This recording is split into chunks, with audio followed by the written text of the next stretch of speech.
Hello, Tadeo. Nania. We have so many great questions from our viewers. All right. Okay, and the first one has to do with the handout.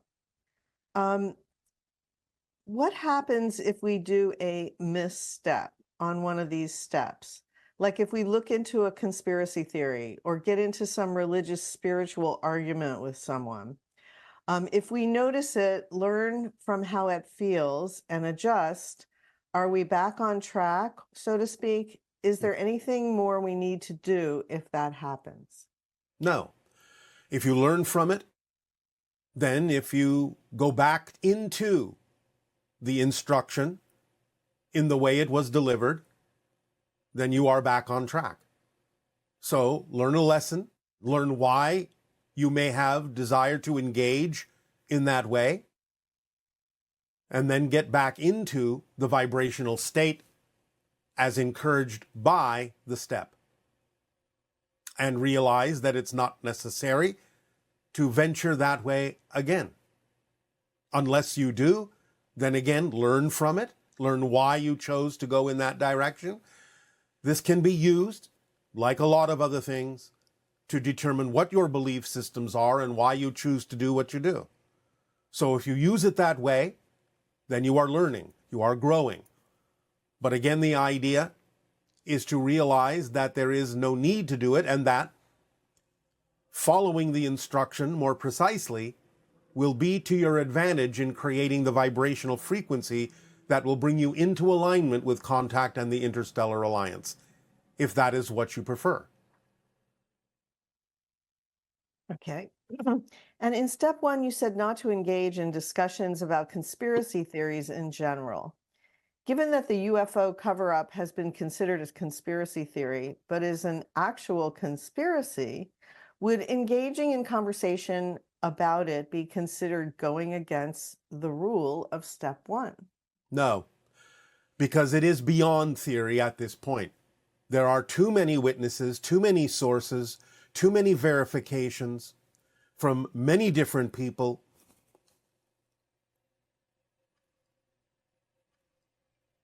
And therefore, it is out of the category of theory.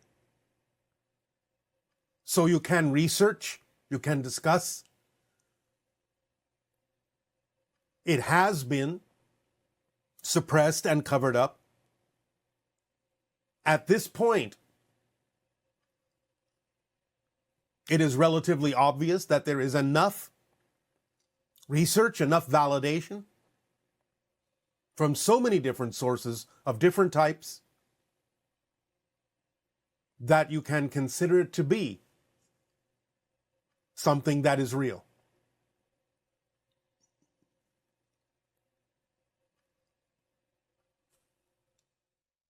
And does watching videos or stories about true or not true conspiracy theories and stories go against the interstellar experiment? What I mean is, I enjoy watching these forms of entertainment without being emotionally affected. If it is research, if you can remain neutral in observing all of the input from those particular presentations, then it is research.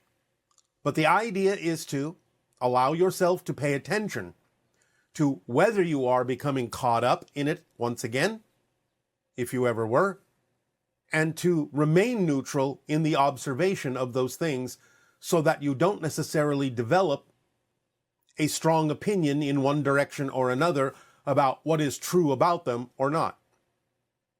If it is too challenging for you to not form an opinion, to not have strong perspectives on what it is you are watching, what it is you are absorbing, then again, it would be best for now to back off and remain neutral and maybe not absorb as much of the information.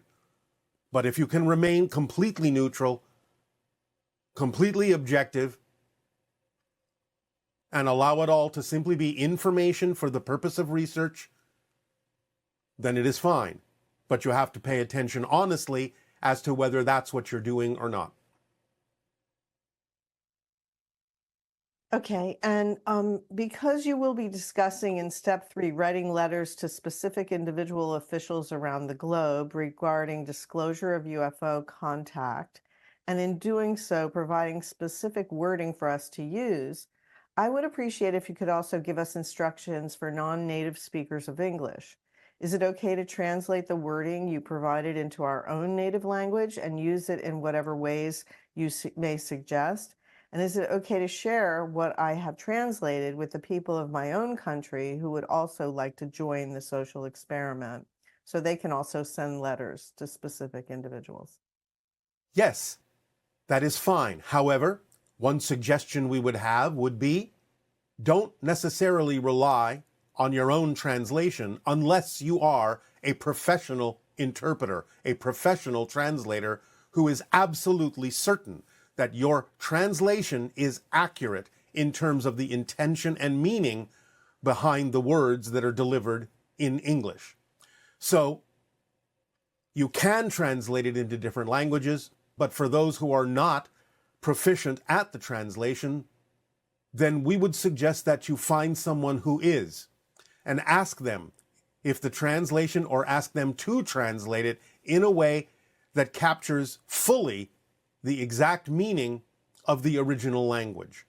So if you can do that, and you can know that it is accurately representative, then that is fine. And also, one question that came up, some individuals may feel anxiety about being perceived as some sort of target or part of some conspiracy or something in their land.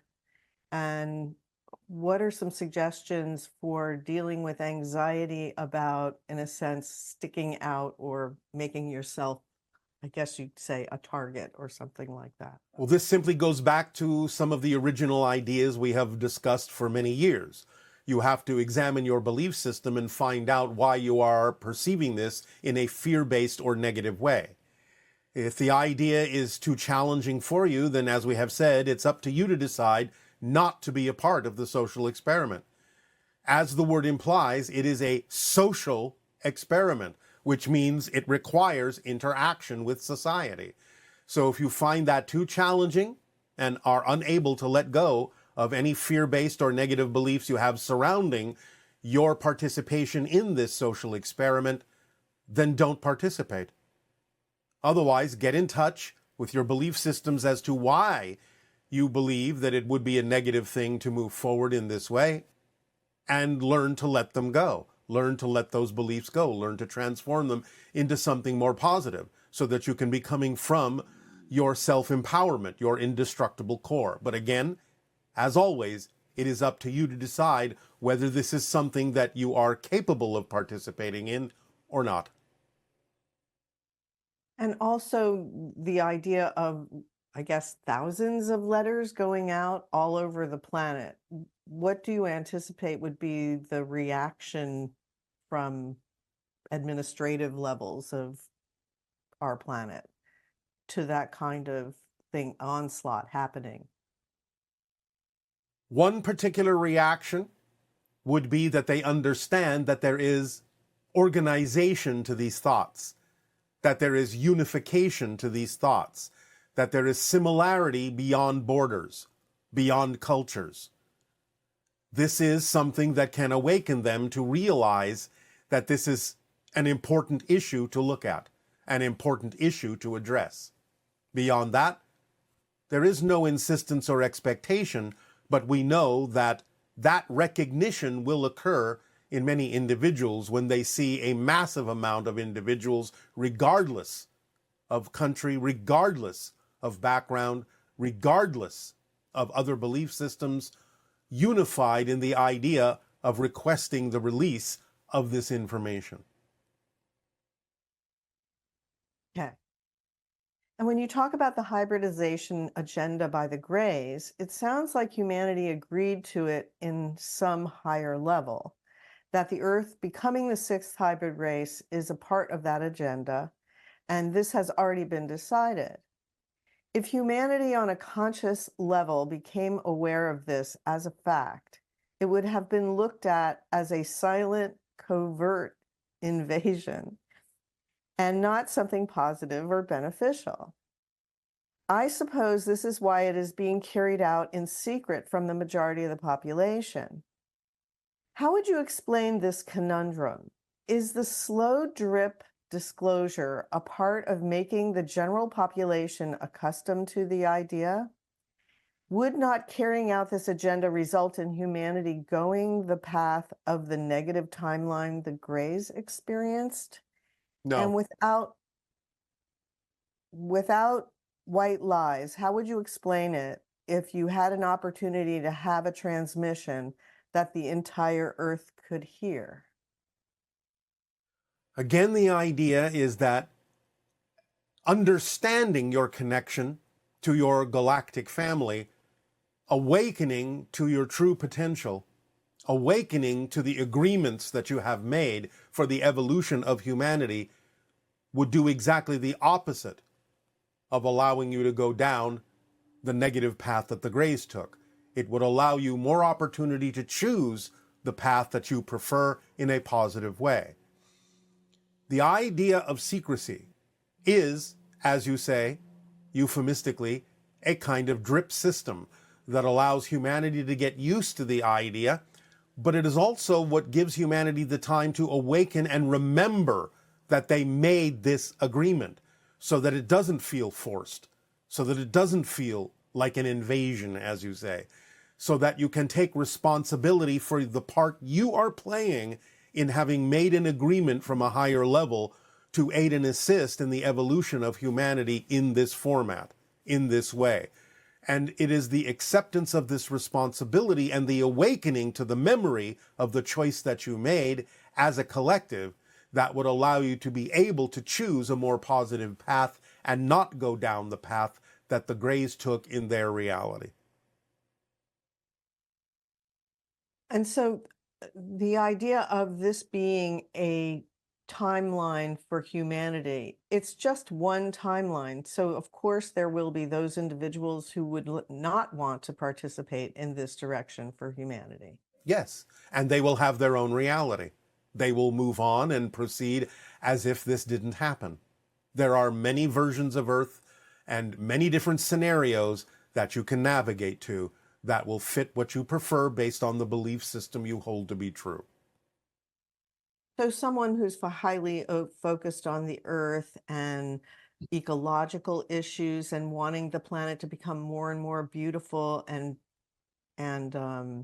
not with conflict, a peaceful, wonderful place, heaven on earth, so to speak. They can have that experience without becoming part of the hybridization timeline. Is that Yes, correct? yes, of course. Again, there is a kind of mass consensus in large part with humanity to have agreed to the idea of aligning with open contact and aligning with the idea of the hybridization program, aligning with the vibration of the interstellar alliance. Obviously, what we are suggesting in these steps are the steps that are necessary to align with that particular Earth reality for those who have chosen it. But yes, of course, there is always the availability of other versions of parallel realities, parallel versions of Earth that don't necessarily include what it is that we are suggesting in these steps. And that is why we tell you it's up to you to decide to participate or not, so that you can feel it out for yourselves as to what kind of reality you have chosen to prefer, you have chosen to be a part of, what group you have chosen to navigate to different Earths with. However, the vast majority of individuals who are exploring the idea of the expansion of consciousness on your planet at this time, again, not that all of them have to have chosen this, but the vast majority, as we perceive it, of those who are exploring the expansion of consciousness have agreed to participate in this particular form of humanity's evolution. And those are the ones we are speaking to. And only those. I have an image in my mind, this person is saying, in which they perceive all the people on Earth watching the news on their devices and watching live, like what happens on New Year's with the countdown and fireworks. I see the governments of Earth declare that they have opened their borders and burned their weapons. Every time I get that image, I get excited. I want to know if that image will happen on Earth, and if so, will it happen before we join the Interstellar Alliance or after? Is that something that has already happened in another version of Earth? It is something that exists in many other versions of Earth, and you have to decide exactly whether or not you are navigating in that direction. There is a high probability that many of you are. The idea of such a thing would happen after open contact, but it would have to happen before you are officially joined to the Interstellar Alliance. So in between the idea of contact and the idea of actually joining the Interstellar Alliance is where something like that would most likely fall. Okay. Now, this person is asking about the formula, and they say they live by the formula, but they can't seem to make it work. Then they I don't was live by the raised, formula. excuse me? Then they do not live by the formula. Right.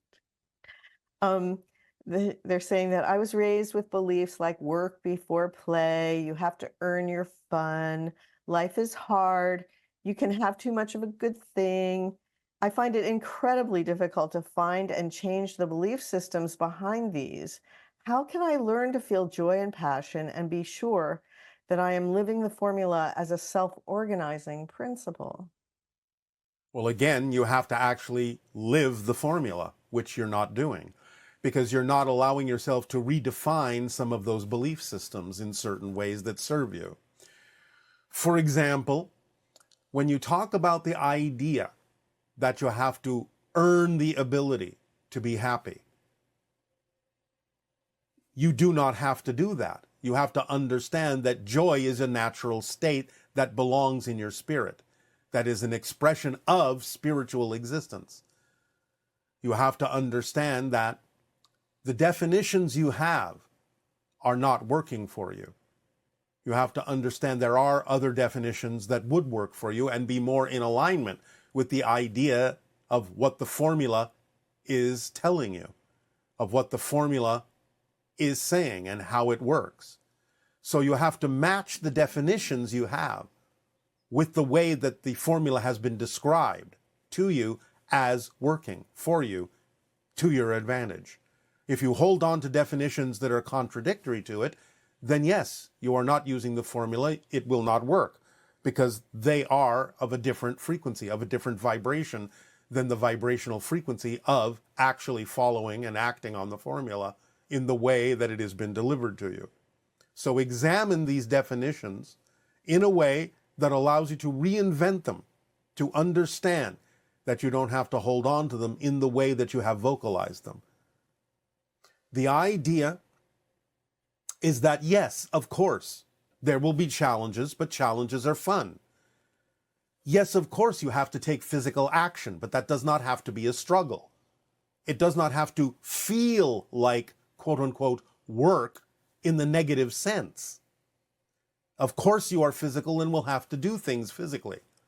But when you are going with the flow, when you are being your true self, then all the definitions that you are now saying that don't work for you can be rearranged and reinvented to understand how they can work for you, such as what I just delivered to you, what I just suggested. That work does not have to feel like a struggle, does not have to feel like an effort.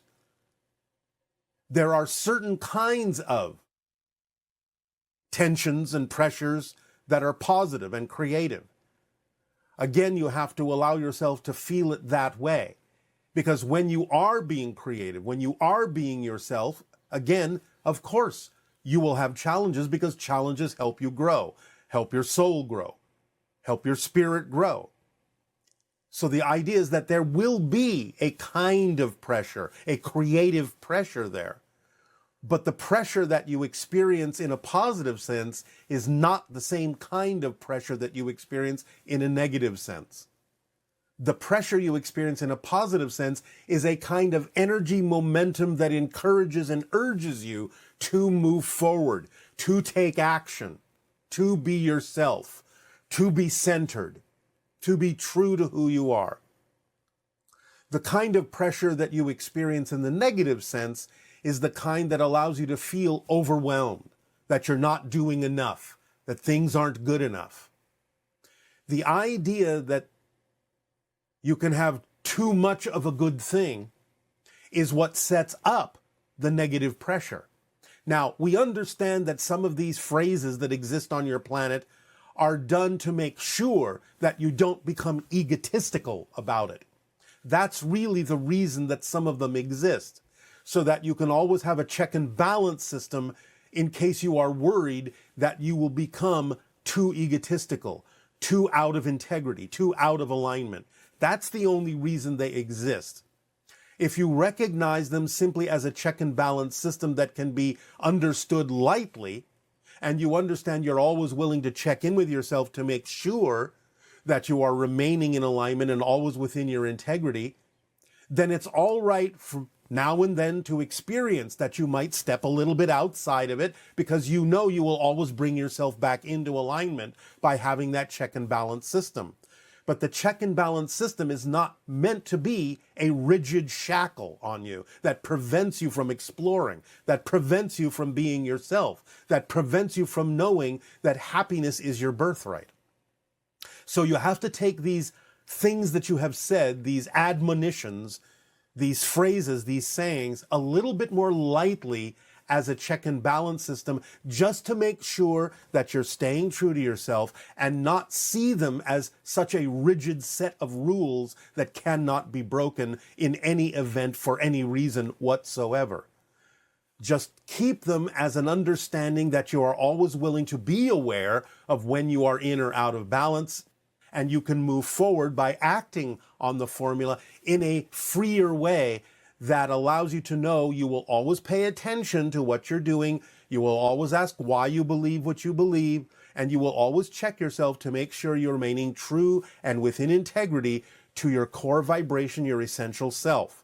So treat those phrases more lightly, and you don't have to necessarily feel so impeded by them to be yourself and feel joy in your life and be a creative, imaginative being who is more than capable of following the formula and experiencing the ease and flow of how your life will unfold in a more natural way. And this next question says, if people always follow their excitement, the dishes will never get washed, the laundry will never get done, and the garbage will never be picked up. How is society supposed to function like that? That's a perfect example right there of somebody assuming that those things can never be exciting. They are having a negative definition of those things because they are believing that those things have to be negative. Nothing could be further from the truth. There are many individuals who enjoy washing the dishes because as the water, the warm water flows over their hands and they are meditating on washing the dishes, it is like falling into a meditation, which they actually enjoy. And some individuals can use that to give themselves a break, to take a moment of pause and just do something physically simple that allows them to feel more organized, allows them to feel that things are cleaner, allows them to feel in a more meditative state, a relaxed state, doing something simple as they may gaze out the window and look at the neighborhood around them while they are doing that. You have to be very, very aware of when you yourself are making an assumption that certain things are automatically negative when they don't have to be. So all of those things can still be done, and people can also invent new ways of doing those things if it is true that none of them actually is representative of their passion. You've already invented things like machinery to wash dishes and so on and so forth, machinery to collect and process the idea of waste in a more automated way. So that's also part of you being imaginative and creative and inventive enough to do that, but cannot come from the assumption that those things are automatically negative, because assuming that they are isn't what serves you, because there are people who actually find those endeavors to be relaxing, exciting, meditative, so on and so forth, for a variety of different reasons. So the first step is not to assume that those things are negative just because you have chosen to experience them that way. Okay. And this person is saying, I need help finding my highest passion. One moment. We're going to add something else to that last question. Okay. You have to understand also that sometimes the people that do things in society, like collect the garbage, as you say, are providing a service to humanity. So it's all about understanding some of these things also, doing laundry, collecting garbage, as doing service to a family, service to humanity, service to groups. The assumption that those things are automatically negative blocks individuals from understanding that being willing to do those things is actually providing a service for certain individuals. And service to humanity is how you allow yourself to find your center in many cases. In Please. fact, aren't we hardwired in the sense that being of service raises our vibration? It's one of the highest endeavors, in a sense, that you can Yes. offer in your reality. And you see this quite often in the early in teachings of many Yes. different perspectives that Yes. But we are getting being- ahead of ourselves because this issue will be one of the steps coming up in the near future. Okay. We will address it then. All righty.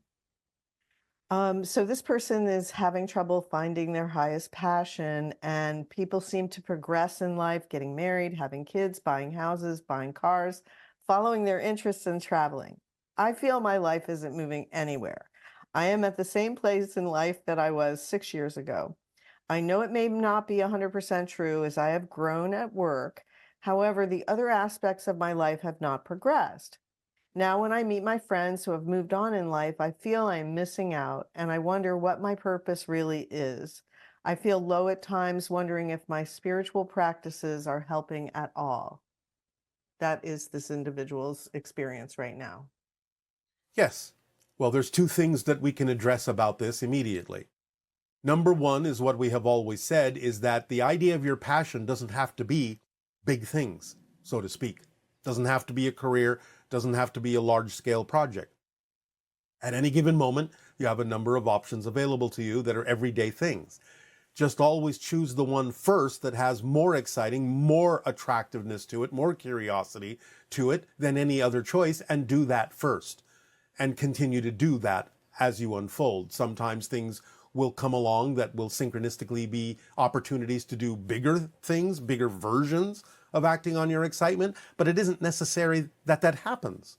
Because again, as long as you are always choosing what is more exciting than anything else, even on a simple level, then you are following the formula and you are having a life of following your passion. Again, passion doesn't necessarily mean that you have to be jumping up and down with your hair on fire or doing monumental things.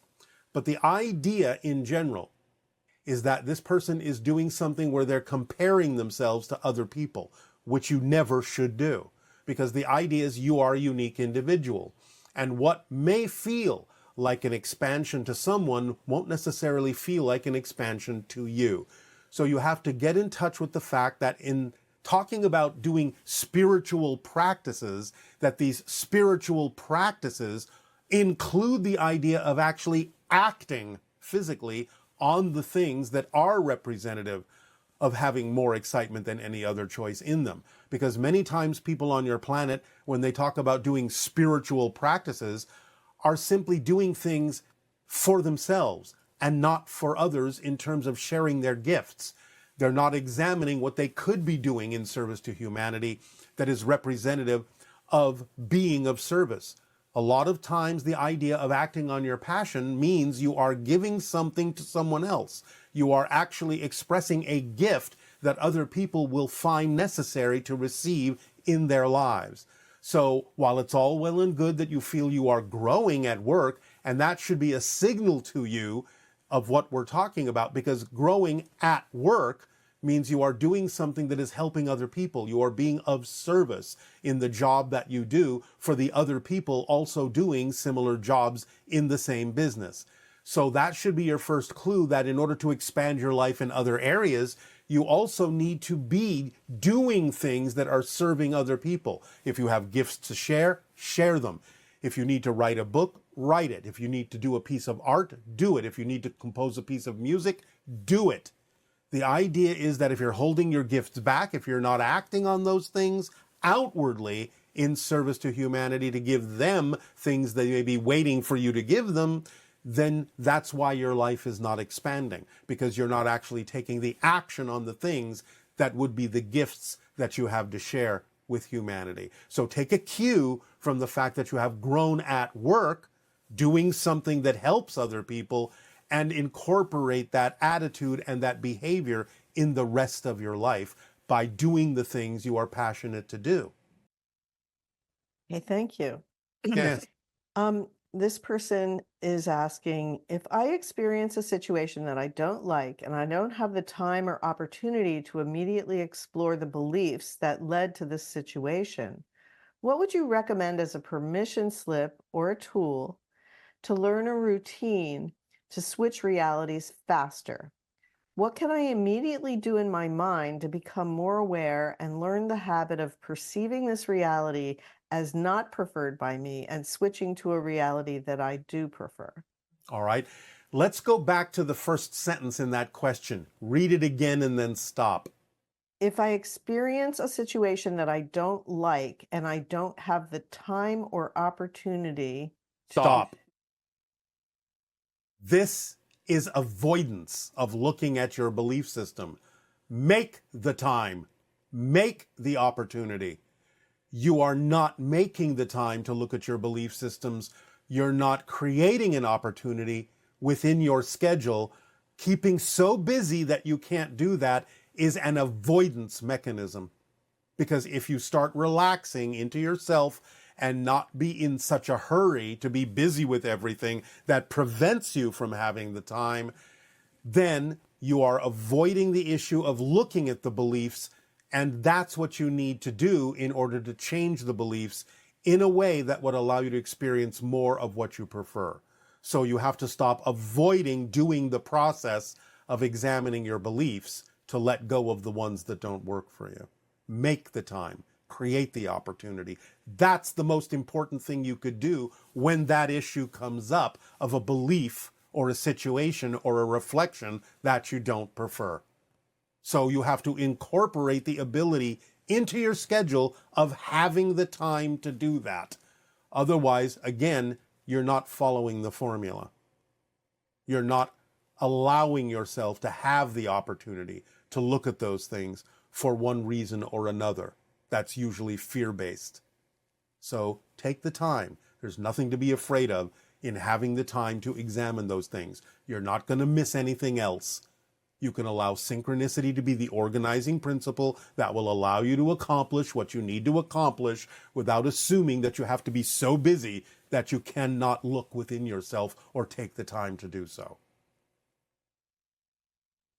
Thank you. Yes. How can we find grounding in a reality we don't believe in? Despite being unified in oneness and having visitors showing me multiple amazing tools daily, everything here still feels like part of the collective, but ultimately meaningless. I'm completely abandoning the 3D. How do we engage with this tangible reality that feels more like a waiting room? Additionally, how will things transform following the arrival of your people? This goes back to what we have said. Get engaged. Get engaged in service in some way, shape, or form to humanity. Then it won't feel like a waiting room. If you're waiting around, then you are misunderstanding the whole point of why you chose to be here in physical reality and have this experience. So stop waiting, start doing, start engaging, start being of service in some way, shape, or form, start helping. Now, again, the idea is whatever people do with the help you share is their business and not yours. But you have to do the act. You have to take the action that is necessary for you to represent what kind of a world you prefer to live in. Because if you did live in that world, you would be doing the things that we're talking about. You would be engaging, you would be being of service, you would be taking action in those ways. So the idea is not to abandon what you call 3D. The idea is to remember that you chose to be having this experience, and you need to remember why. And it was for the purpose of aiding and assisting in the evolution of humanity by being of service in positive ways, so you can function as a living example of what other people can also choose for themselves should they decide to do so. So stop sitting on the sidelines and get engaged. Thank you. Is the human mind capable of One nonlinear? moment. Individuals listening to this transmission may notice a little bit of a difference in the energy that we are putting out in these answers. We are encouraging more strongly the idea of taking action, of really taking action on these steps, and all of the things that we are discussing that are involved in the questions that come up about these steps. Because we are underscoring and underlining the importance now of actually acting on the steps that are necessary for you to really bring about the vibrational frequency, if you so desire it, of open contact and alignment with the interstellar alliance. So, you will feel this energy being a little bit more, a little bit stronger in terms of encouraging you and urging you to take these steps. It doesn't mean you are being forced to do anything. It means that we are now not holding back in transmitting to you the energy frequency of commitment to the idea of taking steps, of being aware enough, being responsible enough, being bold enough to stand your ground, be yourself, and actually take the physical actions and steps necessary to demonstrate what you have long said you are committed to demonstrating. It's not about sitting on the sidelines anymore. If you're really going to follow along in these steps and take the actions necessary for open contact, what we're doing by changing our frequency here is we are making this more physically real for you and underscoring how real the physical actions need to be, how necessary they are for you to really align with this vibration and let go of all the things that are not of the frequency of open contact and alignment with the interstellar alliance. So take no offense at what you may perceive as a more intensified delivery of this information. It's still up to you and still in your hands. You are free to choose with your free will whether to participate and to what degree to participate in these steps. But that doesn't mean we're going to hold back in underscoring how important it is to really stand your ground and actually take the physical actions necessary to demonstrate the commitment to understanding how the formula works. Because now it's time to walk your talk. So, please go on to the next question. Yes. Is the human mind capable of nonlinear thinking? Yes. But it has to be in balance with linear thinking as long as you are deciding to have a physical experience. So yes, you can think non-linearly, multidimensionally, simultaneously, with incorporating that knowledge and awareness into the idea of whatever is necessary as a linear expression of it in your physical reality, so it will be applicable to your physical lives. So you can do both. You can balance it out.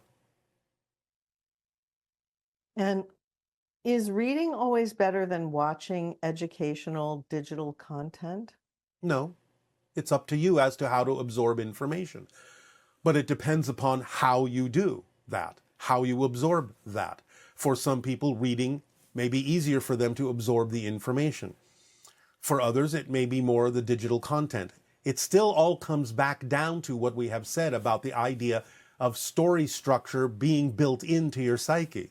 So if the digital content and the books that you're reading are all structured in a way to deliver the information according to the harmonic points of story structure, then you will absorb the information. So it's not so much about the medium, it's about the way the information is delivered that makes the difference in how you retain it, how you absorb it, and how you apply it from that point forward.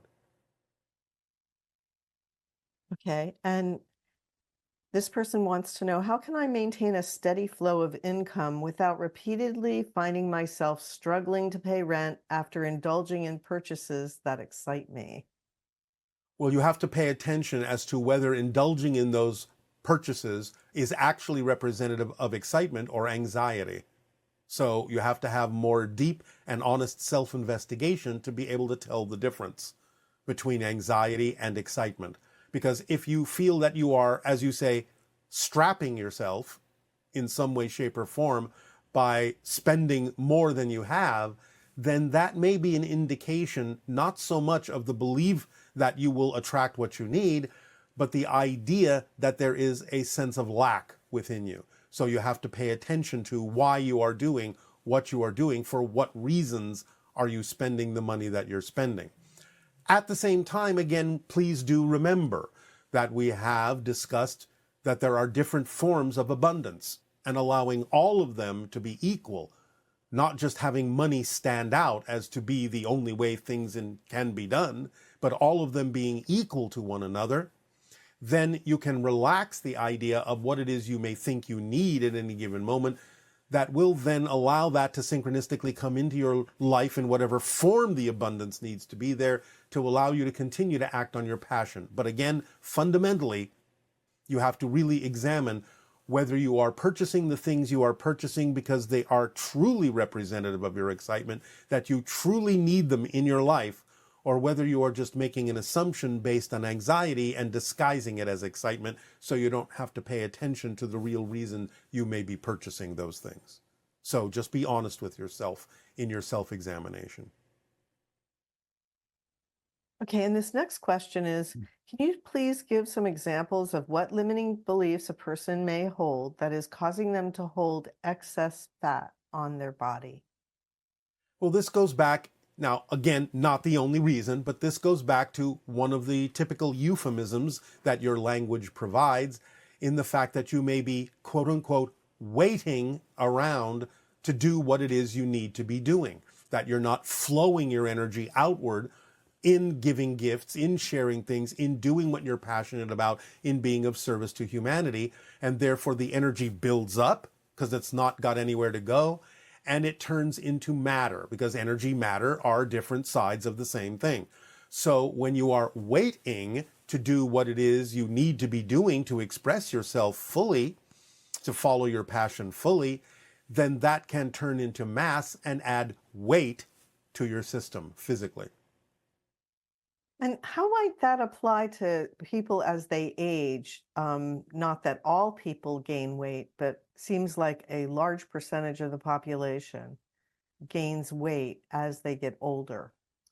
Well, again, many individuals in your population have been waiting for a long time to do what it is they are truly passionate about doing, to be their true selves. And the longer they wait, the more weight they may gain, because the idea of aging starts to imply in their belief system that it now may be too late for them to actually take those actions, and therefore that adds more weighting, and therefore that adds more weight. And what do you know about people who are addicted to substances such as alcohol, weed, and cigarettes? Addictions are usually an attempt to do one of two things. They feel an emptiness within themselves, and therefore they are using external substances to attempt to fill what they feel is a void within their spirit, within their soul, or they are using those substances to numb the feeling so they don't have to pay attention to it. In both cases, in a sense, it's an avoidance of really looking within the self and understanding how to fill what they determine is a void within themselves, what they believe to be something missing from themselves, about the idea of their worth, their value, their deservability. All these things prevent them from feeling their connection to source, from feeling their self-empowerment. And therefore they try to fill what becomes experienced as an emptiness, as a void, with something externally which will never work, or they try to numb it with those same substances so they don't have to pay attention to it and then be afraid of looking within themselves, because they are afraid that looking within themselves, they might find out that the emptiness they feel is actually their true state. That's actually true about them, that they're worthless, that they're undeserving, so on and so forth. There is nothing to be afraid of, and people can be assisted and guided to looking within themselves without worrying that the idea of their negative beliefs about themselves are actually going to ultimately be true. Because if that were true, you wouldn't exist, because everyone is worthy by the fact of their existence. But different people have to be guided in different ways to find that out, to realize that truth about themselves.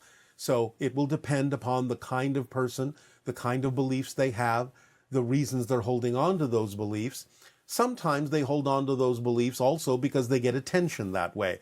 And if they felt undeserving of attention on their own, they will do things like put themselves in dire circumstances and dire situations where their very physical life is threatened so that other people will start paying attention to them. And so in that sense, it may also work for them.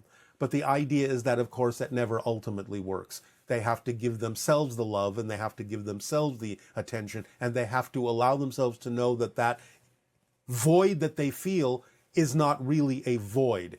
It is just a belief system that they have about themselves that is not in alignment with who they truly are.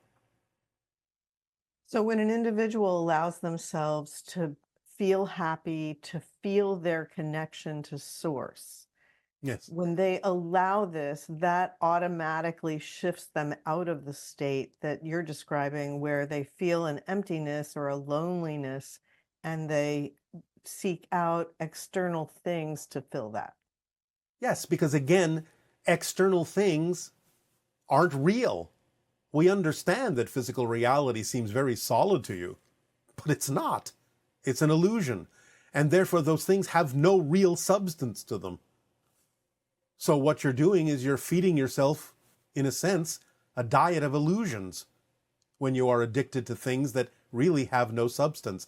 It's nothing more than a reflection or a play act saying, I feel empty, I feel undeserving, I feel unworthy, I feel that I have no soul, no solid connection to anything in creation. So all you're doing is demonstrating that by taking these illusionary props and assuming that they're actually the things that you need to repair yourself, or that you need to numb yourself so you don't have to pay attention to it. Remember, physical reality isn't real. So even though you create a physical reaction to these substances, you're actually doing that yourself. You're deteriorating yourself by yourself. You are diminishing your energy, and you are making disconnections to physical reality on your own. It's just that those kinds of substances become negative permission slips that you can say, it's not my fault, I'm doing these things, and these things are doing it to me. It's all an illusion. It's all a play act. So But in a it's sense, based on the it's- idea of a negative sense of self instead of a positive one. So the idea is that that is creating a permission slip to allow you to bypass the negative beliefs that are keeping you from feeling the connection that you Yes. naturally have to source. And that's when a permission slip becomes a negative Yes. thing, when you rely on that to put you in that state, instead of realizing that you have the ability to choose that state and not Yes. buy into the negative beliefs that are diminishing your energy and keeping you feeling Yes. isolated.